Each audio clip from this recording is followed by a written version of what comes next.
Condition मैंने दे दी कि भाई अगर सपोज दैट आप कह रहे हो कि भाई श्वेत प्रकाश व्हाइट लाइट लेते हैं अपन, है ना, व्हाइट लाइट अपन कहते हैं कि भाई अपने पास कौन कौन से आते हैं, देखो 7 कलर आते हैं, VIBZYOR, 7 कलर आते हैं। सबसे मिनिमम वेवलेंथ किसकी होती है, वॉयलेट की होती है, और सबसे ज़्यादा वेवलेंथ है वो अपने पास किसकी होती है, रेड की होती है। ये मतलब हुआ सबसे मिनिमम वेवलेंथ है वो वॉयलेट की है, और सबसे ज़्यादा वेवलेंथ किसकी है, रेड की है। इसका मतलब क्या हुआ, देखो लैम्डा आर का जो मान है वो बड़ा होगा किससे, लैम्डा वी से,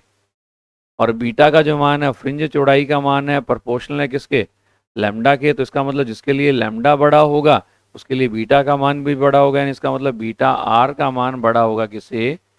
बीटा वी से। यानी लाल रंग के लिए फ्रिंज चौड़ाई का मान, है ना, लाल रंग के लिए, बाकी रंगों के लिए भी आप यही सीक्वेंस में कह सकते हो, सबसे ज्यादा किसके लिए आएगा, रेड के लिए आएगा, क्यों, क्योंकि इसकी वेवलेंस सबसे ज्यादा है ना। फिर ऑरेंज के लिए आएगा, येलो के लिए, ग्रीन के लिए, ब्लू, इंडिगो, वॉयलेट, है ना। तो अपन क्या कहते हैं, लाल रंग के लिए, लाल रंग के लिए फ्रिंज चौड़ाई, फ्रिंज चौड़ाई सर्वाधिक तथा वॉयलेट यानी बैंगनी रंग के लिए, है ना, बैंगनी यानी वॉयलेट रंग के लिए, वॉयलेट कलर के लिए कैसी होती है, न्यूनतम होती है, न्यूनतम होती है। ठीक है। फिर देखो, फिर अगली बात आती है अपने पास,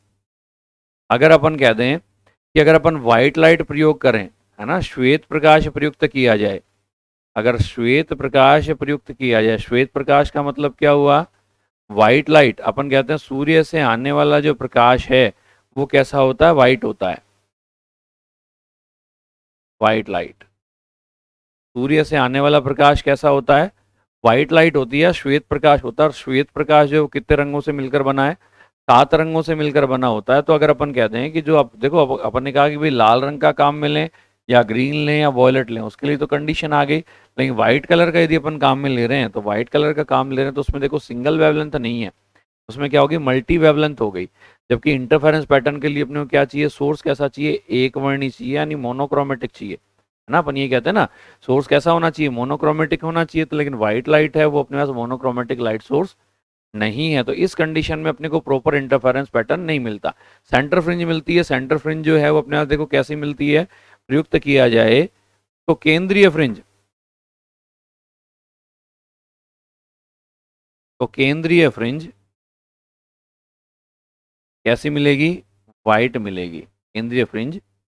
कैसी मिलती है, श्वेत मिलती है। सेंटर फ्रिंज अपने को कैसी मिलती है, वाइट मिलती है ना। फिर उसके बाद अगर मैं इसको अगर थोड़ा सा अगर मैं और कहूँ तो अपन क्या कहते हैं, व्हाइट के बाद जैसे आपने कह दिया कि ब्लैक होगी, एकांतर क्रम से अपन ने बोला ना, अल्टरनेटिवली, है ना, जैसे ब्राइट बनी, फिर ब्लैक बनी, फिर ब्राइट बनी, फिर ब्लैक बनी, है ना। अगर मैं इसको थोड़ा सा अगर मैं और डिटेल में बोलूँ ना, तो चमकीली फ्रिंज जो बनती है उसमें देखो इधर जो कलर होता है वो तो वॉयलेट आता है, और ऊपर वाला जो कलर होता है वो कौन सा आता है, रेड आता है। फिर उसके बाद ब्लैक है, ब्लैक कलर में अपने पास पैटर्न में अपने पास क्या आता है, इधर रेड कलर बनता है, इधर कौन सा बनता है, वॉलेट कलर बनता है। और फ्रिंजेस जो हैं, कुछ फ्रिंजेस बनने के बाद क्या हो जाता है, पैटर्न अपने पास विलुप्त हो जाता है, या प्रॉपर इंटरफेरेंस पैटर्न अपने को नहीं मिलता। तो हम कहें कि अगर व्हाइट, अगर अपन ने लाइट सोर्स अगर अपन ने काम में लिया है, व्हाइट लाइट सोर्स काम में लिया है, उस कंडीशन में जो सेंटर फ्रिंज है वो अपने को कैसी मिलेगी, व्हाइट मिलेगी, है ना। अब देखो अगली बात, अपन इस लैम्डा के बारे में बात कर रहे हैं। नेक्स्ट अपने पास में केस आता है, देखो जो अपने पास यंग डबल स्लिट एक्सपेरिमेंट का मेरे हिसाब से ये सबसे इंपॉर्टेंट पॉइंट है ना, सबसे इंपॉर्टेंट पॉइंट है क्या, कि अगर यंग डबल स्लिट एक्सपेरिमेंट को, पूरे एक्सपेरिमेंट को अगर किसी द्रव में डुबो दिया जाए, किसी लिक्विड में डुबो दिया जाए, तो फ्रिंज विड्थ पर क्या प्रभाव पड़ेगा, है ना। अगर यंग डबल स्लिट एक्सपेरिमेंट आपने पहले तो किया एयर में, एयर में करने के बाद आपने क्या किया, इस पूरे के पूरे एक्सपेरिमेंट को आपने पानी में डुबो दिया, है ना, पानी में डुबो दिया, तो उस कंडीशन में फ्रिंज विड्थ पर क्या इफेक्ट पड़ेगा, है ना, फ्रिंज विड्थ पर क्या इफेक्ट पड़ेगा, ये अपने पास का इंपॉर्टेंट पॉइंट है ना। तो मैं ये जो दोनों पॉइंट लिखे हैं इसको मैं शॉर्ट में थोड़ा सा इधर लिख देता हूँ, है ना। मैंने क्या कहा, लैम्डा आर का मान लैम्डा वी से ज्यादा है, तो बीटा आर का मान बीटा वी से क्या होगा, ज्यादा होगा। इसी तरीके से मैंने कहा कि अगर व्हाइट लाइट आप काम में ले रहे हो, व्हाइट लाइट अगर आपने काम में ली है तो उस कंडीशन में सेंटर फ्रिंज है, केंद्रीय फ्रिंज जो है वो कैसी बनेगी, केंद्रीय फ्रिंज कैसी बनेगी, श्वेत बनेगी, है ना। और भी अपन कहना चाहें तो हम ये कह सकते हैं कि भाई इसके जस्ट पास में कौन सा कलर आएगा, है ना, या मैं कह दूं कि काली फ्रिंज है तो कलर अपने पास कौन सा आता है, वॉयलेट कलर आता है ना। तो आगे अपन डिस्कस करेंगे इस बात को, एक दो एग्जाम्पल करेंगे। तो नेक्स्ट अपने पास केस बन गया, देखो अगर अपन इस इंस्ट्रूमेंट को, यदि हम क्या करें, इस इंस्ट्रूमेंट को हमने किसी द्रव में डुबो दिया, किसी लिक्विड में डुबो दिया तो क्या होगा, किसी लिक्विड में डुबो दें तो देखो क्या होगा, किसी द्रव में डुबो दें, यानी हम कह रहे हैं यदि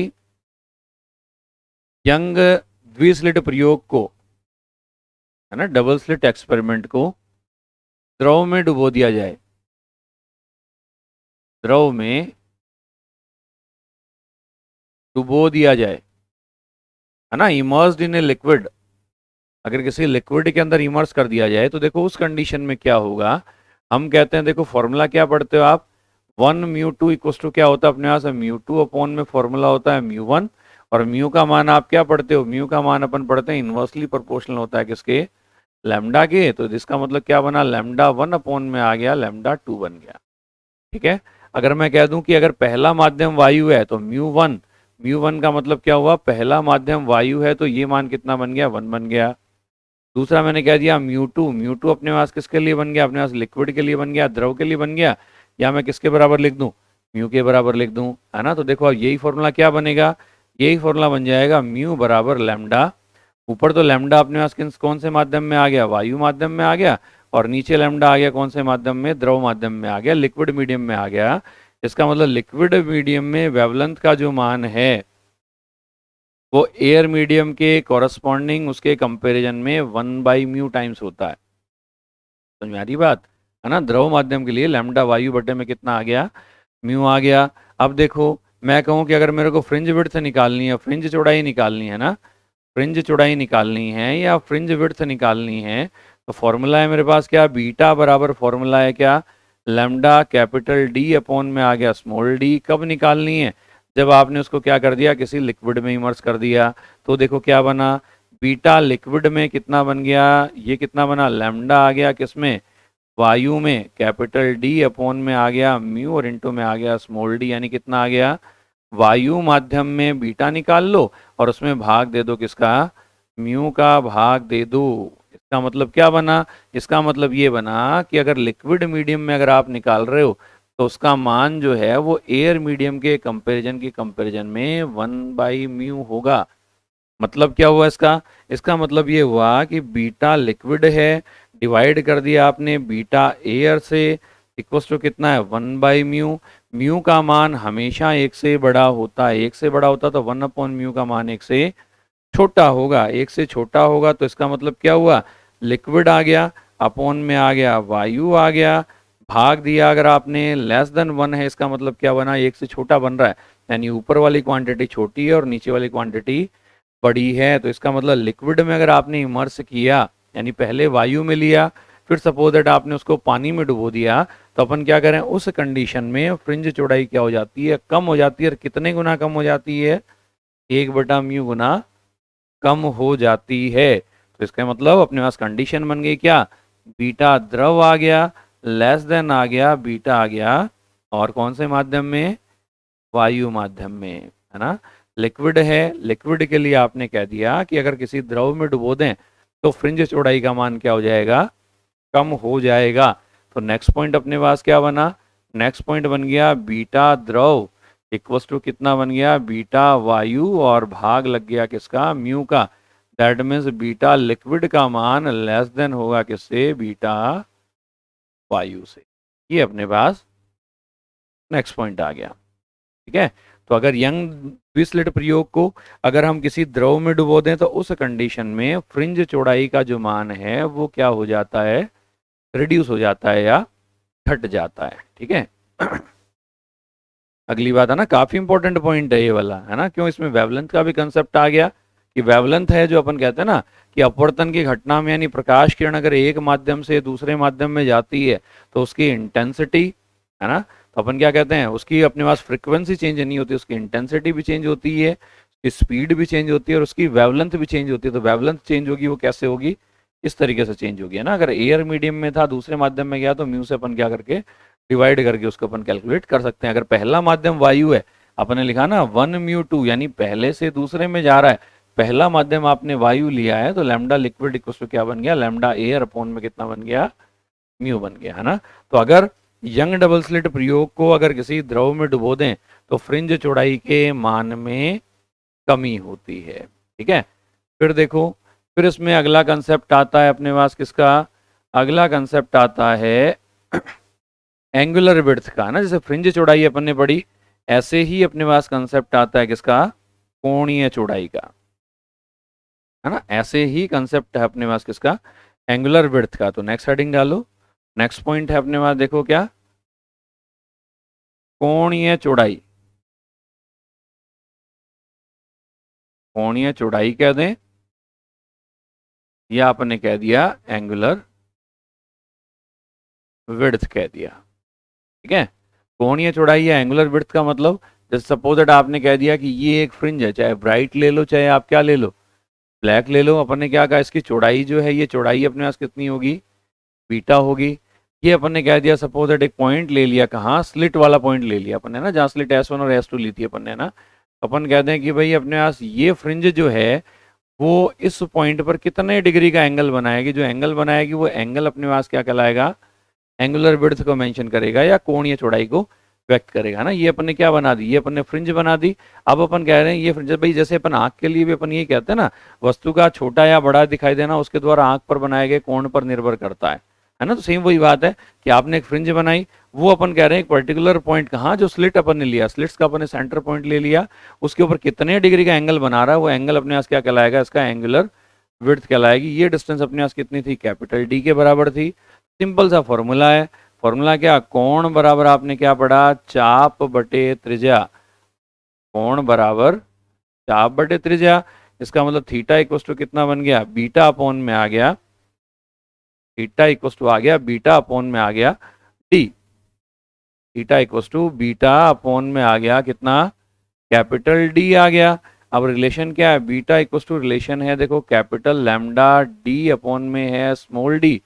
यही फॉर्मूला था। इसका मतलब beta upon capital D equals to कितना बन गया, लैम्डा अपॉन डी आ गया। That means theta equals to आ गया लैम्डा अपॉन डी आ गया, theta equals to lambda upon D आ गया। यानी वायु माध्यम ले ली, वायु माध्यम ले लिया, और फिर अपन कहते हैं अगर द्रव में डुबो रहे हैं तो अपन ने क्या कहा, फ्रिंज चौड़ाई का मान कम होगा। लेकिन यही डिपेंडेंस अगर मैं एंगुलर विड्थ पर देखूं तो देखो क्या होगा, अपन ने क्या कहा कि अगर मैं द्रव के लिए निकालूं, लिक्विड के लिए निकालूं, तो ये अपने पास क्या बनेगा, लिक्विड के लिए लैम्डा द्रव बनेगा, भाग डी का लगेगा। इसका मतलब कितना बना, 1/μ आ गया, और ये क्या बन गया, लैम्डा वायु, और डिपेंड में आ गया, अपॉन में आ गया mu. That means theta liquid equal to कितना बन गया, थीटा आ गया, एयर आ गया, और डिवाइडेड बाई कितना हो गया, म्यू हो गया। तो सेम वही कंडीशन बन गई अपने पास जो कंडीशन अपन ने फ्रिंज चौड़ाई के लिए अपन ने कही थी। तो अगर वाईडी ऐसी प्रयोग को किसी द्रव में डुबो दें, किसी लिक्विड में डुबो दें, तो जिस तरह फ्रिंज चौड़ाई भी अपने पास चेंज होती है और उसकी एंगुलर विड्थ जो है वो भी चेंज होती है ना। तो ये अपने पास डिपेंडेंस आ गई। तो नेक्स्ट पॉइंट आप क्या कह सकते हो, अगर एंगुलर विड्थ की अगर मैं बात करता हूँ तो एंगुलर विड्थ में क्या कह दूं कि भाई थीटा द्रव का जो मान है, थीटा द्रव का जो मान है वो क्या होगा, थीटा वायु के कंपैरिजन में कितना होगा, 1/μ गुना होगा। अब देखो इसी में यदि अपन कंडीशन पढ़ें कि जो अपन ने जो स्लिट्स काम में ली है, जैसे ये वाली स्लिट अपन ने ली, S1 ली, S2 ली, अगर हम इसकी विड्थ को बढ़ा दें, है ना, यानी अपन ने डिपेंडेंस क्या किया, अपन ने कहा कि भाई beta equals to lambda capital D upon small D, अपन ने फॉर्मूला लिया है ना। जैसे अपन ने फॉर्मूला पढ़ा beta equals to lambda capital D upon small D पढ़ा, तो अपन ने लैम्डा पर डिपेंडेंस पढ़ ली, अपन ने कैपिटल डी पर डिपेंडेंस पढ़ ली, और अपन ने स्मॉल डी पर डिपेंडेंस पढ़ ली। अब मैं कहूँ कि जैसे अपने पास जैसे ये दोनों स्लिट्स हैं, है ना, इन दोनों स्लिट्स की अगर आप विड्थ चेंज कर दो, अगर आप इसकी विड्थ जो है वो बढ़ा दें या विड्थ घटा दें, तो उस कंडीशन में क्या होगा, या अपन कह दें कि जो अपना सोर्स है ना, जो सोर्स है उसकी साइज को अपन बढ़ा दें या घटा दें तो क्या होगा, या अपन कहते हैं सोर्स को इसके पास में ले आएं या सोर्स को इससे दूर ले जाएं तो अपने पास क्या होगा। तो कुछ एक कंडीशंस देखो अपने को और पढ़नी है इसमें। तो नेक्स्ट अपन कंडीशन कहें, यदि स्लिटों की चौड़ाई बढ़ा दें, है ना, स्लिटों की अगर अपन विड्थ को अगर अपन इम्प्रूव कर दें तो देखो क्या होगा उस कंडीशन में। उस कंडीशन में अपन कह सकते हैं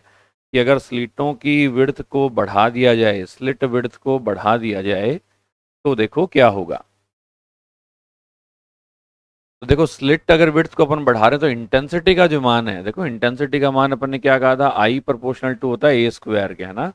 आई प्रोपोर्शनल टू होता है ए स्क्वायर के, यानी अपन क्या लिख सकते हैं, I one upon I two का मान कितना बन गया, ए वन स्क्वायर अपॉन में आ गया ए टू स्क्वायर, एक बार लिखना मत, है ना, I one upon I two equal to कितना आ गया, ए वन स्क्वायर, और अपॉन में आ गया ए टू स्क्वायर, या अपन इसको क्या पढ़ते हैं, देखो इसको अपन ऐसे ही पढ़ते हैं, डब्ल्यू वन अपॉन में आ गया डब्ल्यू टू, यानी स्लिट की विड्थ जितनी ज्यादा होगी, स्लिट की विड्थ जितनी ज्यादा होगी ना, डब्ल्यू वन डब्ल्यू टू क्या है अपने पास,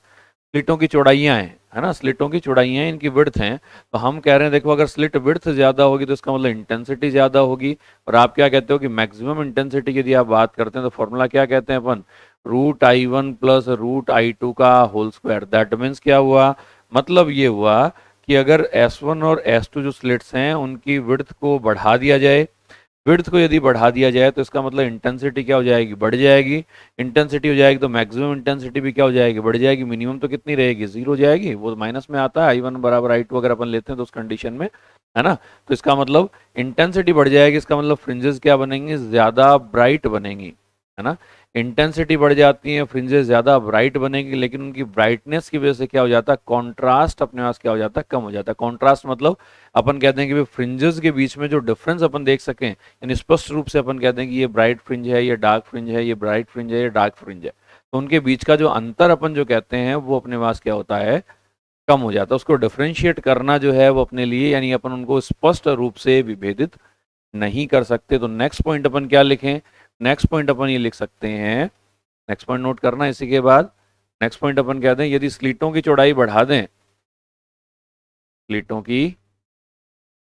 चौड़ाई बढ़ाने पर, स्लिटों की चौड़ाई बढ़ाने पर तीव्रता, तीव्रता किसकी, चमकीली फ्रिंजों की, है ना, तीव्रता का मान बढ़ता है ना, किसकी तीव्रता, फ्रिंज तीव्रता लिख देता हूं मैं ना, फ्रिंजों की तीव्रता, फ्रिंजों की तीव्रता, यानी फ्रिंजेस की इंटेंसिटी क्या होती है, बढ़ती है, फ्रिंजों की तीव्रता का मान बढ़ता है, बढ़ता है,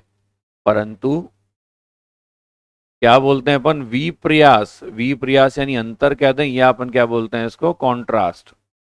इसका मान क्या हो जाता है, विप्रयास क्या हो जाता है, घट जाता है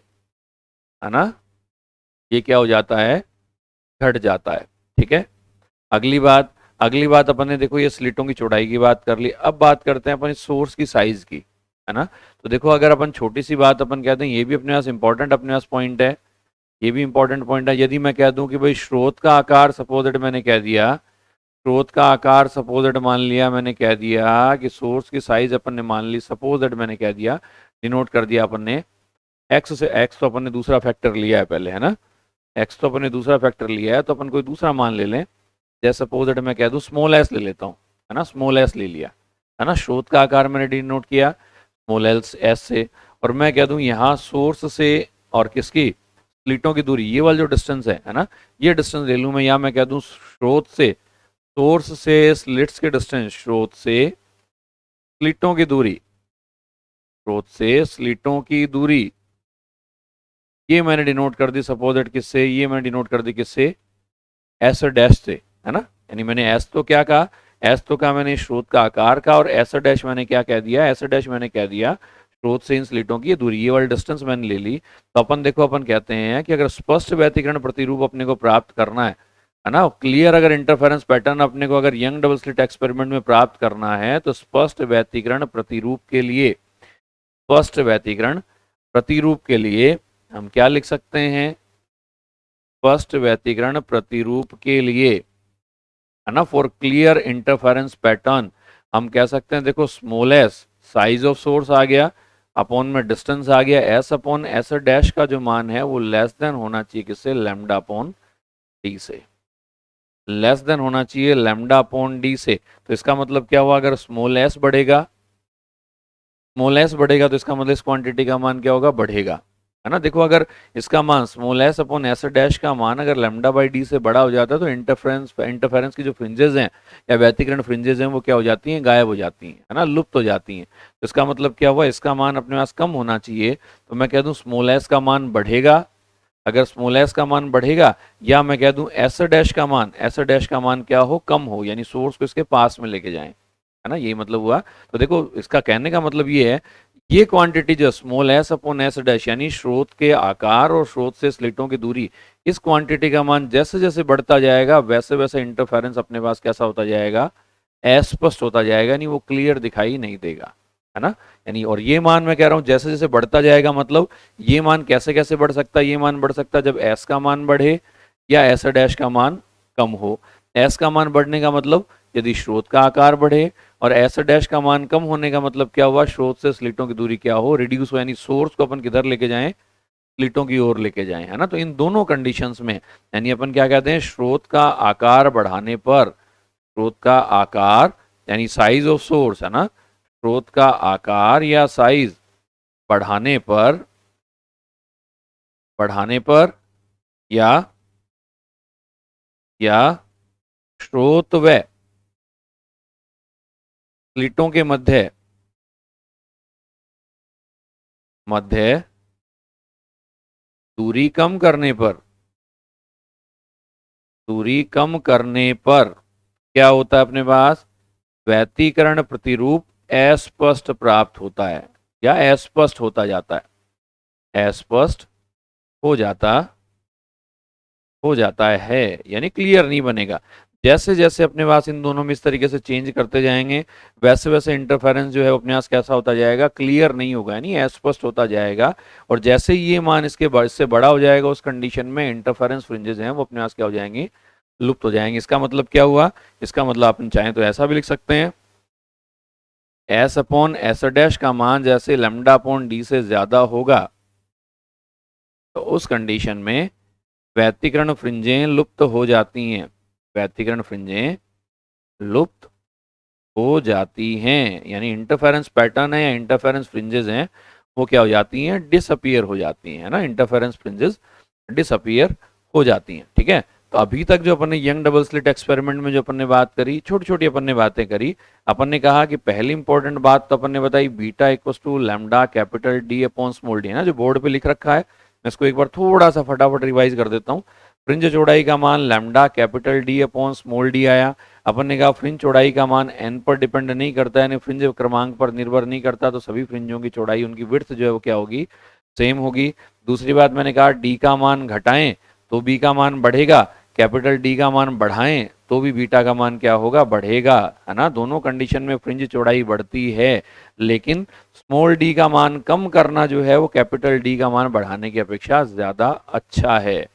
नेक्स्ट पॉइंट अपन ने कहा कि यदि आपने अलग अलग वेवलेंथ की कलर की अगर अपन ने लाइट इंसिडेंट करी है तो लाल रंग के लिए तरंगदैर्ध्य का मान लैम्डा का मान ज्यादा होता है, इसलिए उसके लिए बीटा का मान ज्यादा होगा, वॉयलेट के लिए कम होगा। फिर अपन ने कहा कि अगर श्वेत प्रकाश व्हाइट लाइट को यदि अपन काम में लें तो सेंट्रल फ्रिंज है वो कैसी मिलेगी,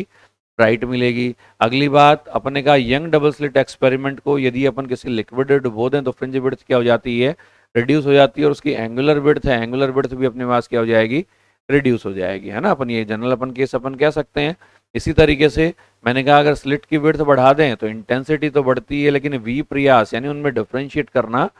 मुश्किल हो जाता है। सोर्स की साइज बढ़ाएं या अपन कहते हैं सोर्स से स्लिटों के बीच के डिस्टेंस को अपन कम करें तो उस कंडीशन में इंटरफेरेंस पैटर्न अपने पास कैसा हो जाता है, अस्पष्ट बनता है या क्लियर नहीं बनता। ठीक है, ये छोटे छोटे पॉइंट अपन ने पढ़े। अब देखो इसकी नेक्स्ट एप्लीकेशन करते हैं। नेक्स्ट इसकी एप्लीकेशन है, जैसे सपोज दैट आपने कहा कि भाई मोनोक्रोमेटिक लाइट आपने काम में लिया ना। देखो एक बात मैंने पहले भी कही, कोई भी दो सोर्स हैं, कोई भी दो इंडिविजुअल सोर्स हैं वो कभी भी कोहेरेंट नहीं हो सकते। मतलब जैसे मोनोक्रोमेटिक लाइट सोर्स का अपन एग्जांपल कहते हैं, एक वर्णी प्रकाश स्रोत का एग्जांपल कहते हैं कि भाई ऐसा प्रकाश स्रोत जो एक ही वर्ण, एक ही तरंगदैर्ध्य, है ना, या एक ही रंग का कलर उत्सर्जित करे, वो अपने पास क्या कहलाएगा, एक ही तरंगदैर्ध्य की रेडिएशन या रेज को अपने पास क्या करे, एमिट करे, वो क्या कहलाएगा अपने पास मोनोक्रोमेटिक लाइट सोर्स कहलाएगा। और कोई भी दो इंडिविजुअल सोर्स हैं वो कभी भी कोहेरेंट नहीं होते, इसलिए अपन क्या करते हैं एक सोर्स से दो सोर्स अपन इसमें बनाते हैं ना। अगली कंडीशन अपन कहते हैं कि सपोज दैट आपने लैम्डा वन वेवलेंथ का, लैम्डा वेवलेंथ का अपन ने प्रकाश काम में लिया, लाइट अपन ने काम में ली, और सपोज दैट अपन ने कह दिया कि भाई अपने को 15 फ्रिंजेस दिख रही हैं, है ना, 15 फ्रिंजेस तक अपने को दिखाई दे रही हैं। तो अगर अपन लैम्डा टू का फ्रिंजेस ले लें, लैम्डा टू वेवलेंथ की अगर अपन लाइट ले लें, तो अपने को कितनी फ्रिंजेस दिखाई देंगी, है ना। ये अपने छोटी सी एक एप्लीकेशन आती है। तो अपन कहते हैं कि अगर लैम्डा वन तरंग दैर्ध्य, है ना, इंपॉर्टेंट है ये एप्लीकेशन भी, लैम्डा वन तरंग दैर्ध्य का प्रकाश प्रयुक्त करने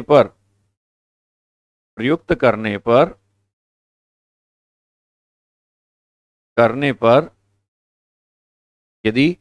कई बार ऐसा भी कहते हैं एनवा वर्णक्रम, एनवा वर्णक्रम मतलब अपने पास वही बात है, अपने पास स्पेक्ट्रम है कौन से ऑर्डर का, यानी अपन कह रहे हैं कितनी फ्रिंजेस अपने को मिल रही है ना, आप उसी से इसको लेके चलें। पर यदि N1 फ्रिंजें प्राप्त होती हैं, N1 फ्रिंजें प्राप्त होती हैं तथा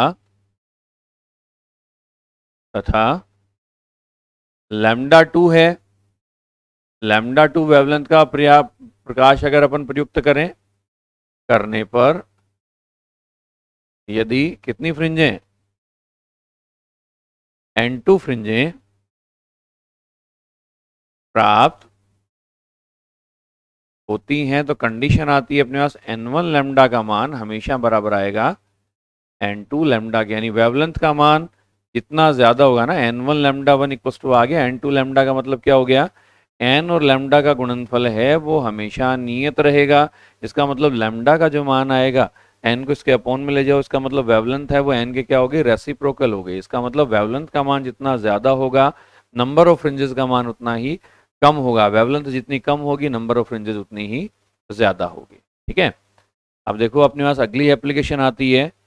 अगली एप्लीकेशन अपन ने कहा कि भाई ये अपन ने जैसे दो स्लिट बनाई है ना, इस तरीके से अपन ने दो स्लिट बनाई, ठीक है, ये अपन ने कह दिया सोर्स ले लिया, अपन कह रहे हैं सोर्स से लाइट अपने पास गई, इस पर्दे पर गई, और यहाँ अपन ने कह दिया ऐसा केस अपन ने पढ़ लिया। ठीक है, अपन ने कहा कि भाई इस कंडीशन में इनके बीच में जो पथांतर था,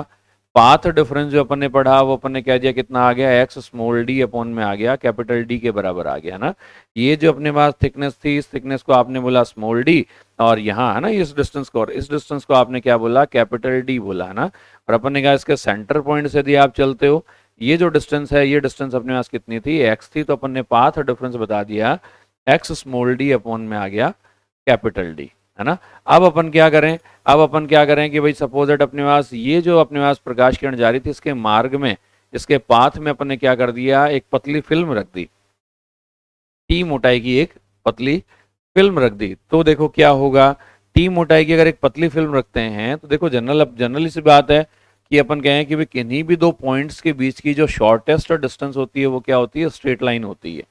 ना। शॉर्टेस्ट डिस्टेंस है वो अपने पास कैसी होती है, स्ट्रेट लाइन होती है। तो आप कहें कि सपोज दैट अपने पास अगर आपने एक फिल्म रख दी, है ना, तो देखो क्या हुआ, तो उस कंडीशन में क्या बना कि अपन कह रहे हैं कि भाई पहले प्रकाश किरण सपोज दैट अपने पास कैसी आ रही थी, यूं सीधी जा रही थी, है ना। अब कैसा हुआ, आपने अगर एक फिल्म रख दी, फिल्म रखोगे तो क्या होगा, देखो प्रकाश किरण यूं आई, अपन कहते हैं कि पहली कंडीशन तो क्या बनी कि विरल से सघन माध्यम में आएगी तो अभिलंब की ओर झुक गई,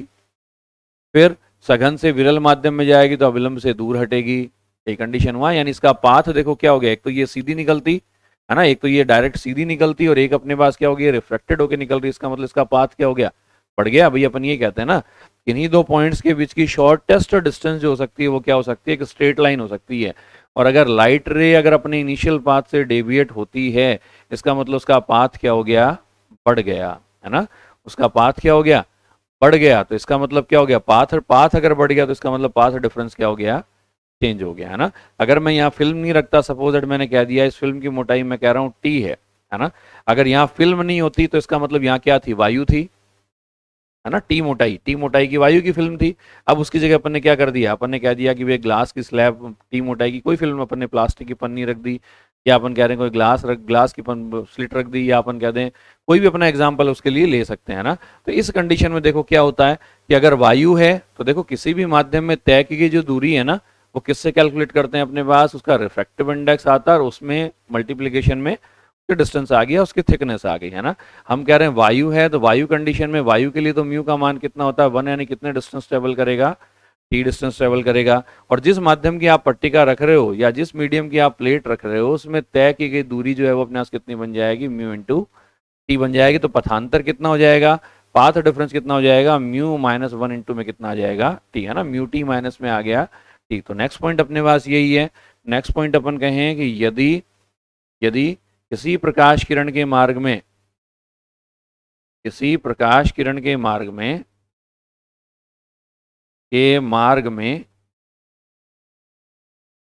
टी मोटाई की पट्टिका रख दी जाए, टी मोटाई की पट्टिका रख दी जाए, है ना। अगर टी थिकनेस की, है ना, टी थिकनेस की अगर अपन कोई प्लेट अपन रख दें, है ना, if A plate of thickness T placed in the path of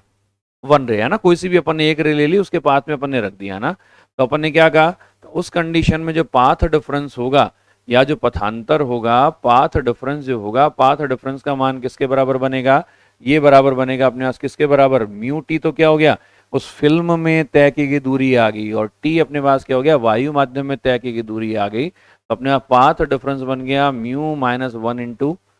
T आ गया, है ना। अब अपन क्या कहते हैं, पथांतर अपन ने पहले भी पढ़ा था, कितना था, x small D upon capital D, x small D upon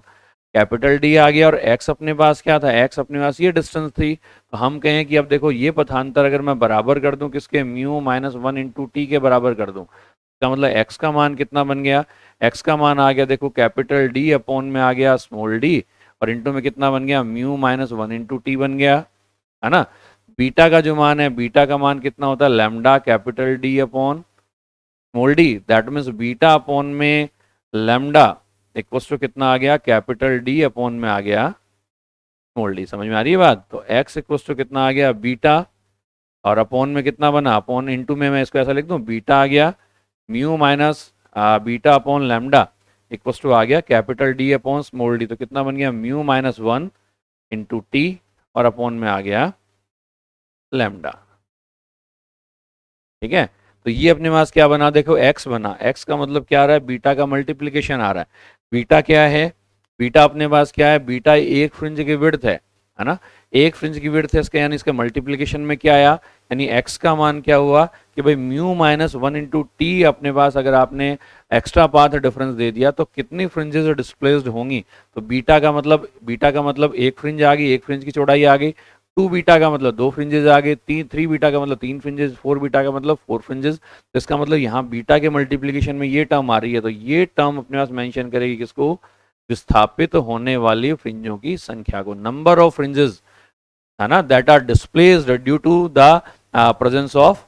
this film, यानी इस फिल्म की प्रेजेंस के कारण कितनी फ्रिंजेस डिस्प्लेस्ड होती हैं, उन डिस्प्लेस्ड फ्रिंजेस का नंबर कौन रिप्रेजेंट करेगा। देखो बीटा का मल्टीपल आ रहा है ना, मल्टीपल आ रहा है, इसका मतलब बीटा हो सकता है, 2 बीटा हो सकता है, 3 बीटा हो सकता है, 4 बीटा हो सकता है, एंड सो ऑन हो सकता है ना। तो हम क्या कहें, हम ये कह सकते हैं कि विस्थापित होने वाली फ्रिंजों की संख्या, है ना, विस्थापित होने वाली, ये इंपॉर्टेंट पॉइंट है, विस्थापित होने वाली, विस्थापित होने वाली फ्रिंजों की संख्या, है ना, नंबर ऑफ डिस्प्लेस्ड फ्रिंजेस कितना बन गया, ये आ गया अपने पास, सपोज दैट मैं इसको रिप्रेजेंट कर देता हूँ कैपिटल एन से, इक्वल्स टू कितना बन गया, म्यू -1 और इंटू में आ गया टी, और अपॉन में आ गया लैम्डा, यानी इतनी फ्रिंजेस क्या होंगी इससे डिस्प्लेस होंगी। समझ में आ रही है बात, ठीक है। और भी अपन कह दें, और अपन कहते हैं कि भाई आपने पाथ डिफरेंस अगर इसका चेंज कर दिया, पाथ डिफरेंस चेंज कर दिया, तो इसका मतलब क्या हुआ, फ्रिंजोस की पोजीशन भी अपने पास क्या हो गई, चेंज हो गई, फ्रिंजेस की पोजीशन भी अपने पास क्या हो गई, चेंज होगी। तो मैं कहता हूँ कि भाई एक्स डिस्टेंस के ऊपर सपोज दैट मैं कह दूं कि भाई पहले जो फ्रिंज बन रही थी, पहले फ्रिंज सपोज दैट अपने पास कोई फ्रिंज बन रही थी, जैसे मैंने कह दिया ब्राइट बन रही थी या डार्क बन रही थी, है ना भाई। आप अगर इस पाथ डिफरेंस को चेंज कर दोगे तो इसका मतलब क्या हुआ, इसका मतलब ये हुआ कि जो इंटरफेरेंस की है वो सारी कंडीशंस चेंज हो जाएंगी, सारी कंडीशन चेंज हो जाएंगी। तो हम क्या कह सकते हैं कि अगर इस पाथ डिफरेंस से सपोज दैट मैं कह दूं एक्स डिस्टेंस के ऊपर, पहले अपने पास सपोज दैट मैं कह देता कि भाई डार्क फ्रिंज बन रही थी, अब क्या बनने लग गई, वहां ब्राइट फ्रिंज बनने लग गई, ब्राइट फ्रिंज बनने लग गई। इसका मतलब ये पथांतर जो है, ये पाथ डिफरेंस है, किसका मल्टीपल होगा, लैम्डा का मल्टीपल होगा, यानी किसका मल्टीपल आएगा, एन लैम्डा का मल्टीपल आएगा। और अगर मैं कह दूं अगर वहां काली फ्रिंज बनना शुरू होगी तो इस कंडीशन में पाथ डिफरेंस है वो अपने पास किसका मल्टीपल आएगा, n-1/2 लैम्डा का मल्टीपल आएगा ना। तो एक छोटा सा पॉइंट और लिख लें अपन, छोटा सा पॉइंट और लिख लें। अपन कहते हैं कि भाई यदि फिल्म की उपस्थिति के कारण, है ना, यदि फिल्म की उपस्थिति के कारण, जैसे मैं ये लिख दूं, यदि फिल्म की उपस्थिति के कारण, फिल्म की उपस्थिति के कारण, आप देखो इस कंडीशन में सेंटर जो फ्रिंज बनेगी, सेंटर फ्रिंज में भी क्या हुआ, सेंटर फ्रिंज जो है उसमें भी पाथ डिफरेंस जीरो नहीं होगा, इसका मतलब वो डिस्प्लेस हो सकती है ना। यदि फिल्म की उपस्थिति के कारण मैं कह दूं कि भाई सपोज दैट केंद्रीय फ्रिंज है, केंद्रीय फ्रिंज है, केंद्रीय फ्रिंज कह दूं या एक्स दूरी पर बनने वाली फ्रिंज कह दूं, है ना, एक कोई सा भी ले सकते हो आप, पर बनने वाली फ्रिंज, बनने वाली फ्रिंज, दोनों केस लिख देता हूं मैं, है ना, चमकीली या काली, चमकीली या काली फ्रिंज द्वारा द्वारा प्रतिस्थापित होती है ना, रिप्लेस्ड होती है। तो क्या होगा, अगर चमकीली फ्रिंज से होगी तो μ-1 × t इक्वल्स टू क्या कर दो, n लैम्डा कर दो, है ना। और अगर काली फ्रिंज से होती है तो μ-1 × t इक्वल्स टू क्या कर दो, n-1/2 लैम्डा कर दो, है ना, सीधी सी बात है। अगर चमकीली से होती है तो इसका मतलब ये पथांतर क्या होगा, लैम्डा का पूर्ण गुणज होगा, है ना। और अगर काली से होती है तो किसका होगा, लैम्डा का अर्ध विषम गुणज होगा, उसका हाफ ओड इंटीग्रल होगा, ठीक है। तो ये अपन ने बात करी किसके बारे में, यंग डबल स्लिट एक्सपेरिमेंट, है ना, इंटरफेरेंस की एप्लीकेशन अपन ने पढ़ी, जिसमें अपन ने कहा कि भाई कोहेरेंट सोर्सेज आपने बनाए, किससे, डिवीजन ऑफ एम्पलीट्यूड मेथड से अपन ने कोहेरेंट सोर्सेज बनाए, और उनके सुपरपोजिशन से अपन ने इंटरफेरेंस फ्रिंजेस बनाई। सारी की सारी इंटरफेरेंस जो फ्रिंजेस थी, जो ब्राइट फ्रिंजेस थी उनकी इंटेंसिटी सेम थी, डार्क फ्रिंजेस है उनकी इंटेंसिटी अपने पास क्या थी, सेम थी। फ्रिंज विड्थ थी वो अपने पास लैम्डा के ऊपर डिपेंड करती है, मीडियम की प्रेजेंस पर डिपेंड